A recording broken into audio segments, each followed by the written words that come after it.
नमस्कार दोस्तों। कविता ने टाइम देखा, घड़ी में 6 बजते देख चौंक गई। कपिल ऑफिस से आते ही होंगे। किटी पार्टी तो खत्म हो गई थी, पर सब अभी भी गप्पे मार रही थी। किसी को घर जाने की जल्दी नहीं थी। कविता ने अपना पर्स संभालते हुए कहा, मैं चलती हूँ, 6 बज गए हैं। नीरा ने आंखें तरेरी, तुझे क्या जल्दी है? मियाँ बीबी अकेले हो, मुझे देखो, अभी जाऊंगी तो सास का मुंह बना होगा। यह सोचकर अपना यहाँ आनंद तो नहीं छोड़ सकती ना। अंजलि ने भी कहा, और क्या कविता, तुझे क्या जल्दी है? हम कौन सा रोज रोज मिलते हैं? कविता ने कहा, हाँ, पर कपिल आने वाले होंगे तो क्या हुआ? पति है, सास नहीं, आराम से बैठ, चलते हैं अभी। कविता बैठ तो गई, पर ध्यान कपिल और घर की तरफ ही था। दोपहर के समय वह टीवी पर पुरानी मूवी देखने बैठ गई थी। सारा काम पड़ा रह गया था, घर बिखरा सा था। उसके कपड़े भी बेडरूम में फैले थे, ड्राइंग रूम भी अव्यवस्थित था। वह तो 4 बजे तैयार होकर पार्टी के लिए निकल आई थी। उसे अभी सहेलियों के साथ मजा तो आ रहा था, पर घर की अव्यवस्था उसे चैन लेने नहीं दे रही थी। वह बैठ नहीं पाई, उठ गई, बोली, चलती हूँ यार, घर पर थोड़ा काम है। हाँ, तो जाकर देख लेना कौन सी तेरी सास है घर पर, आराम से कर लेना। सीमा झुंझलाई, ऐसे डर रही है जैसे सास हो घर पर। कविता मुस्कुराती हुई सबको बाय कहकर निकल आई। घर कुछ ही दूर पर था।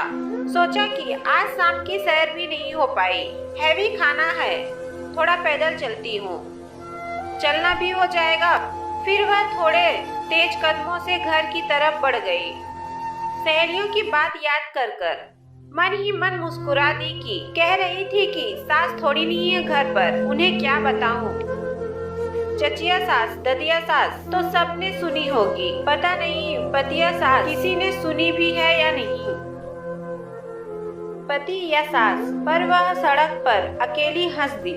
जब उसका विवाह हुआ था तब सहेलियों ने ईर्ष्या करते हुए कहा था, वाह कविता, क्या पति पाया है, न सास न ससुर, अकेला पति मिला है, कोई देवर ननद का चक्कर नहीं, तू तो बहुत ठाट से जिएगी।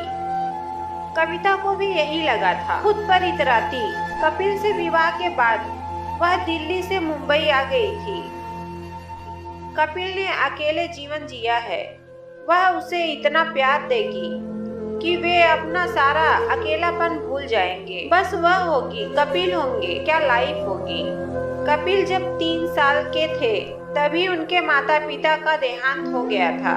कपिल को उनके मामा मामी ने ही दिल्ली में पाला पोसा था।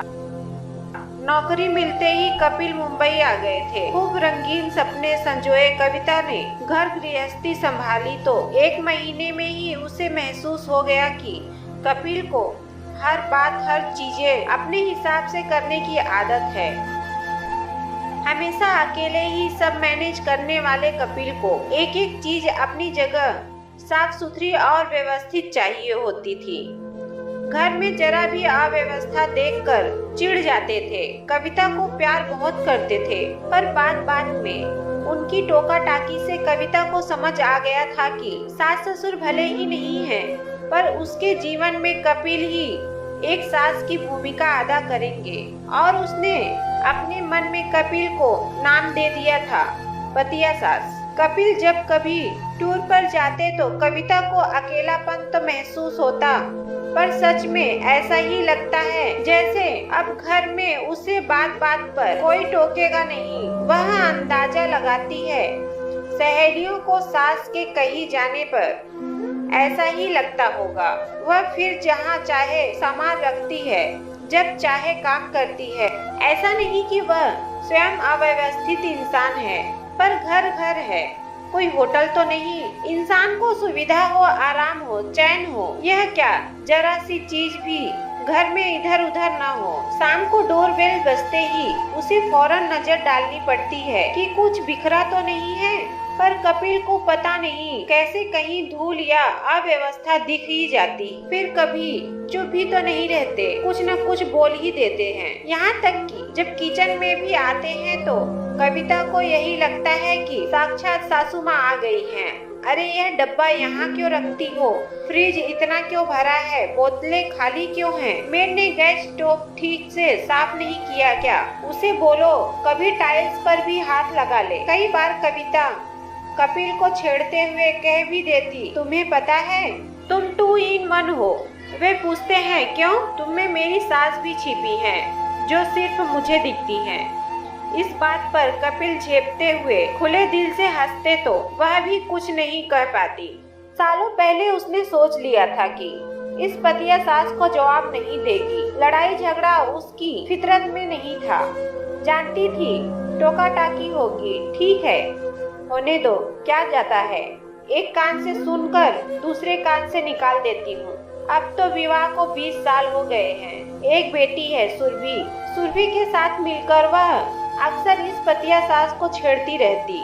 2 ही तो रास्ते हैं, या तो वह भी बहू बनकर इस पतिया सास से लड़ती रहे या फिर रात दिन होने वाली टोका टाकी की तरफ ध्यान ही न दे, जैसा कि वह सचमुच सास होने पर करती। सुरभि भी क्लास से आती होगी। यह सोचते सोचते वह अपनी बिल्डिंग तक पहुंची ही थी कि देखा कपिल भी कार से उतर रहे थे। कविता को देखकर मुस्कुराए। कविता भी मुस्कुराई और घर जाकर होने वाले वार्तालाप का अंदाजा लगाया। अरे ये कपड़े क्यों फैले हैं? क्या करती हो तुम? 10 मिनट का काम था। यह सुरभि का चार्जर अभी तक यहीं रखा है, वगैरह वगैरह।